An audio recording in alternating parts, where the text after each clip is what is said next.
Words of joy and hope. The Palm Sunday, Jesus' entry into Jerusalem. Gospel according to Mark, chapter 11, verses 1 to 11. Commentary by Father Fernando Armelini. A good Sunday to all. In the Gospel passage that we are going to listen to shortly, we will hear the names of some villages that are worth locating so we can better follow the story of Jesus' entry into Jerusalem.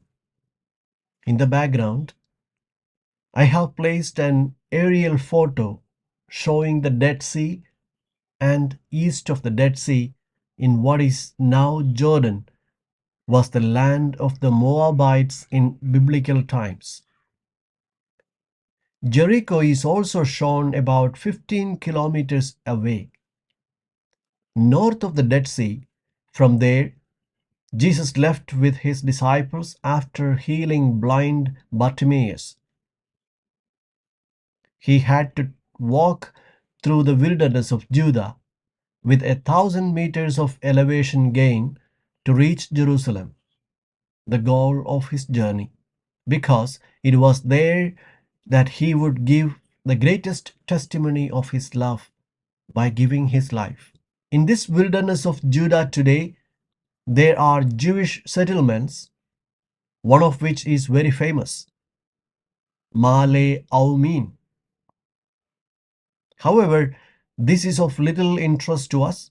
We are more interested in where Bethany was, east of the Mount of Olives, and especially Bethphage, the village from which Jesus will depart on the donkey. The route he will take with the donkey is also indicated. He will go down the Mount of Olives, come to the brook Kidron, cross it, and then enter the temple. Let us now Sentiamo listen to the adesso story. il racconto. When they drew near to Jerusalem, to Bethphage and Bethany at the Mount of Olives, he sent 2 of his disciples and said to them, "Go into the village opposite you, and immediately on entering it, you will find a colt tethered on which no one has ever sat. Untie it and bring it here. If anyone should say to you, 'Why are you doing this?' reply, 'The master has need of it and will send it back here at once.'" So they went off and found a colt tethered at a gate outside on the street, and they untied it. Some of the bystanders said to them, "What are you doing, untying the colt?" They answered them just as Jesus had told them to, and they permitted them to do it. In the image in the background, you can see the Bethphage of 1910, which must not have been very different from the town of Jesus' time. Notice that a Franciscan chapel was built on the site from which Jesus would have departed to go to Jerusalem, a place that was already holy at the time of the Crusaders. Why did Jesus leave here using a donkey and did not go on foot as he used to do? Let us be careful, because we are about to witness a scene that Jesus planned for a long time and that he studied very well, because it has an important message to communicate to us. When you want to make a play, you have to find the actors, and the first of these actors, the main character, is not Jesus. It is a donkey that's near of a door. And Jesus instructs 2 of his disciples to go and untie the donkey. At this moment, he begins the representation. Let us notice all the details. Just as Jesus had foreseen, the 2 disciples are met with the rejection of the villagers, who do not want the donkey to be untied. And we notice it is not the master but the villagers who want to prevent the disciples from untying the donkey. This opposition of the people of Jesus' command is important. It is recalled twice when Jesus makes the prediction, and then when they realize what it means to untie the donkey, as we shall see later. When in the gospel the village is mentioned, let us pay attention because it usually refers to the place where Jesus and the gospel are rejected and harassed. For example, in Nazareth, let us remember that when Jesus enters this village and begins to announce the gospel, he is chased away. They oppose and reject him. They want to follow with their traditions and their way of thinking. They don't want anything new. When Jesus wants to heal the deaf and dumb man, he takes him out of the village because if he stays in the town, he keeps listening to what everybody says and thinks. And then his ears remain closed to the novelty of the gospel. It is necessary to go out of the village. When Jesus heals the blind man of Bethsaida, in the end he says to him, "Go home, but do not return to the village. Otherwise, you will follow seeing things as everybody else sees them, money as everybody else sees it, pleasures, entertainment, war as everybody else see it." No, let the gospel open your eyes and don't go back to that world, that of the village. When we speak here of the village, we refer to the place of tradition where people cultivate conceptions of life that are not those of the gospel, conceptions to which they are attached and to which they are not willing to change. It is the place where every new thing is viewed with distrust and opposition. In our case, Jesus wants the donkey untied, and the townspeople don't like it. Let us try to understand who is this protagonist of whom the passage speaks insistently. The donkey is mentioned 4 times in our story. In the Old Testament, the donkey is often mentioned, and I have counted 111 times. It is the symbol of the meek, peaceful, hard-working animal, the animal that only works. Even if it is beaten, it does not react. It does not rebel. It is the symbol of work and peace. It turns the millstones of the mills.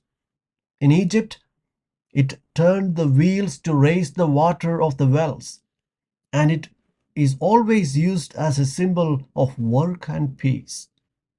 For beautiful activities that produce life, it is never used for war.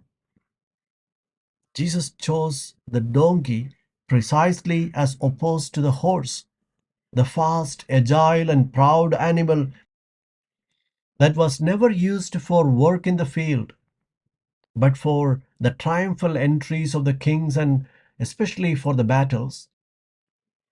The pharaohs, the Assyrian and Babylonian kings, are never represented sitting on an ass, but always on chariots with a bow in their hand, chariots drawn by fiery steeds. In the battle, the expression horse and rider is technical to indicate warlike power. Let us remember the song that we find in chapter 15 of the book of Exodus. Horse and horsemen cast them into the sea. Pharaoh's chariots and his army cast them into the Red Sea. Their chosen fighters were submerged in the abysses that covered them. They sank as a stone. And yet the kings of Israel also liked to have horses, horsemen, chariots.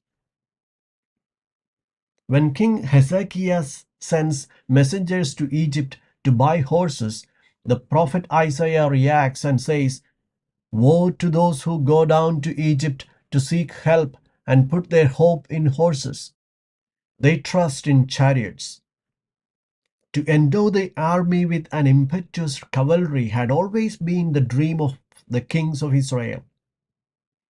Notice that to get horses, says the book of Deuteronomy in chapter 17, they had even sold the children of their people as slaves and mercenaries of the Egyptians. At the time of Jesus, the Israelites continued with these dreams. They expected the Messiah to be a warrior king, a mighty ruler, and a ruler of the Egyptians, who would advance in chariots drawn by horses. This was not how God saw it, and He had made it clear through the prophet Zechariah. Let us listen together to this prophecy that the rabbis did not like very much, because it belied their hopes and dreams of a great kingdom of this world. Let us listen to it. Rejoice greatly, daughter of Zion. Rejoice, daughter of Jerusalem. Behold, your king comes to you. He is righteous and victorious. He is humble. He rides upon an ass, a colt, the foal of an ass. He will make the chariots of Ephraim perish, and the horses of Jerusalem. The bow of war shall be broken. He shall declare peace to the nations. His dominion shall be from sea to sea, and from the river to the ends of the earth. This prophecy was uttered about 320 before Christ.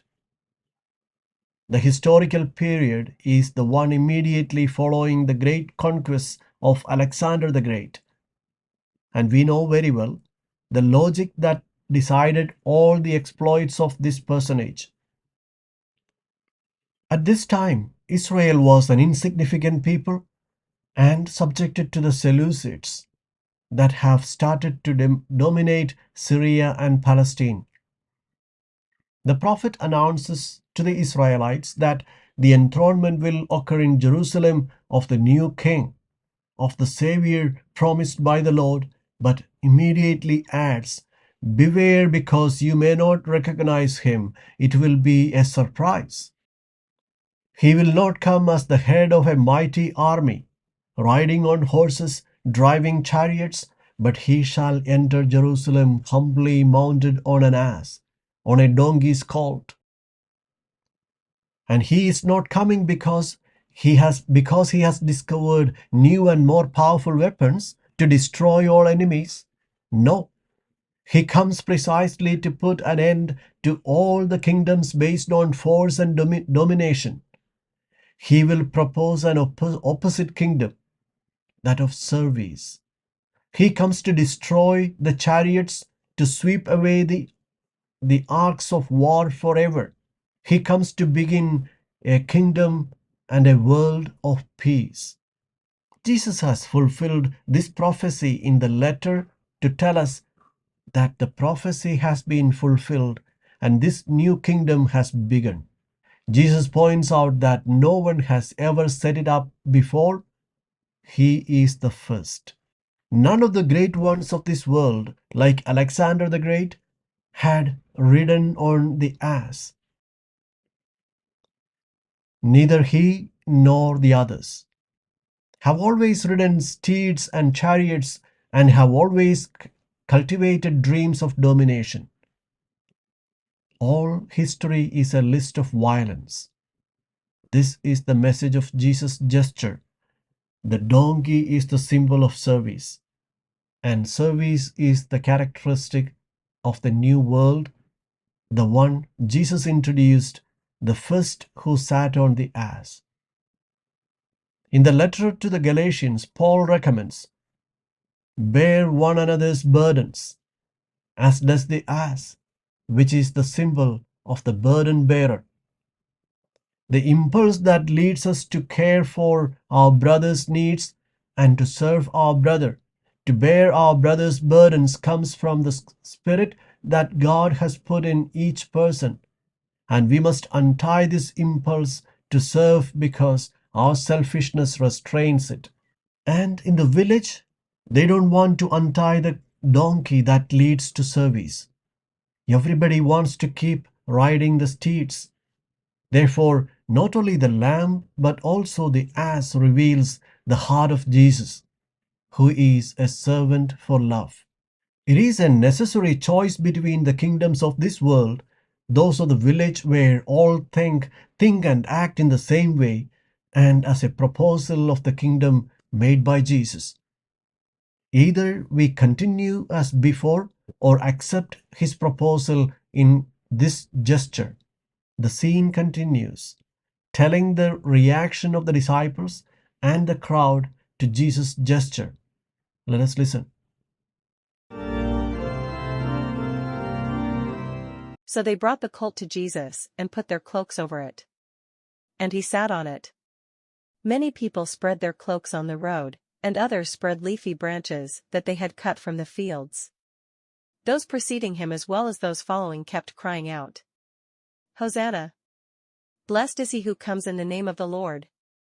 Blessed is the kingdom of our father David that is to come. Hosanna in the highest." When the donkey arrives, the protagonist of the scene, what do the people present do? They all put their cloaks at his disposal. The disciples throw it on the ass, and all the others spread it on the ground. Note that these people are not the inhabitants of Jerusalem who do not even know that Jesus is coming. They are those who accompanied Jesus from Galilee. They are from Jericho and came with him to Bethphage. There are two distinct groups, the disciples who cast the cloak on the donkey and all the others. What do these two gestures mean? To understand them, I will refer to two episodes found in the Old Testament. The first refers to the gesture of the prophet Elijah, who at one point wanted to communicate his spirit to Elisha. Elijah went to him while he was working in the field and cast his mantle upon him. It is as if he wanted to give him his whole being. He is entrusting his life and his mission to him. The mantle indicates the surrender of the person who gives himself to the other. Elijah is surrendering his whole person to Elisha. Then the gesture of the disciples throwing his mantle over the ass means to surrender one's own life to this ass. It means to give one's adhesion to the proposal of life that Jesus makes to you through the image of the donkey. That is to say, to make yourself always available, to behave like a donkey before your brother's needs, to carry the burdens of others. The multitude makes a different gesture. They do not give their adherence to the new kingdom. They spread their cloaks along the road. What does it mean? There is another passage found in the second book of Kings, in chapter 9, when it is narrated the confrontation of Jehu's revolt against King Jehoram. And Jehu manages to defeat and kill King Jehoram. What do people do? They all quickly take their mantles and spread them before him. And they bow to the trumpet and shout, "Jehu the king." To spread their mantles before Jehu means to declare his will to submit to him. It's a different gesture than the disciples because the people declare they are willing to obey the new king. They declare themselves willing even to risk their lives for the king. But what kingdom do they have in mind?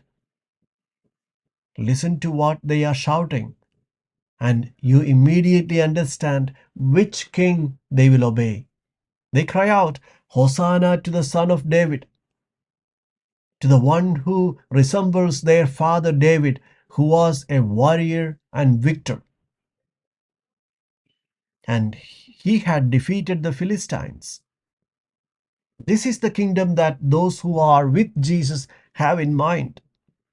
But they will think of the old kingdom, the kingdom of power, not the kingdom of service. It is not the kingdom proposed by Jesus. In practice, although with Jesus, all these people are still considering replacing the present rulers who are the Romans to take their place. That is to say, despite following Jesus, many people still aim to replace the Romans as rulers and continue the cycle of history, the law of the strongest. Therefore, it is not surprising that when they realize the kingdom that Jesus is proposing from his throne on the back of a donkey, they will reject him. They will ask Pilate to crucify him because such a king is of no interest to them. I think the time has come to identify this donkey. When we say donkey, it means ignorant. Teachers say it when a pupil does not learn because the donkey does not learn. The donkey acts by its instinct. You can't train him. You can train the horse, but only the donkey. It responds to its nature, and that is enough. And we have already said that this nature is that of the humble, meek, peaceful, dynamic animal, always ready to serve, to carry burdens. Who is this donkey? This donkey, who is this protagonist? It is Jesus, the donkey. He is the one who is moved by this divine nature that leads him only to serve. And that's why he asks us that you take your cloak and decide what you want to do. Will you cast your cloak, that is, your whole life upon me, acting like an ass? Or do you want to spread it before the kings of this world to give continuity to the kings of this world, to the kingdoms of this old world? Make your choice. Let us now hear how the story ends. He entered Jerusalem and went into the temple area. He looked around at everything and, since it was already late, went out to Bethany with the 12. There is a long introduction to Jesus' entry into Jerusalem. And then, in the end, nothing happens. Jesus just observes what is happening there in the temple esplanade. It creates strong tension with what will happen in the next morning. Jesus will spend the night in Bethany and then, for 6 days, remain in Jerusalem before the Passover, his last Passover, and every morning he will go to the esplanade of the temple, where he will have heated disputes with the religious authorities, scribes, Pharisees, Sadducees, with those who disagree with him, with his new proposal of relating to God. He is the image of the successful man according to God, who is not the one who dominates, but the one who becomes an ass. That is, the one who puts himself totally at the service of his brother. In the end, this rejection will result in the elimination of the one who makes the new proposition. They will put Jesus of Nazareth on the cross, and they will put him in the tomb. They will be the victors. But on Easter Day, God will proclaim the true victor, the one who has built a true life, the true man, Jesus of Nazareth. For no one has been an ass like him. No one has served as he serves, and as a successful life shall be the life of all those who cast their mantle, their whole life upon Jesus of Nazareth. I wish you all a good Sunday and a good preparation for Easter Day.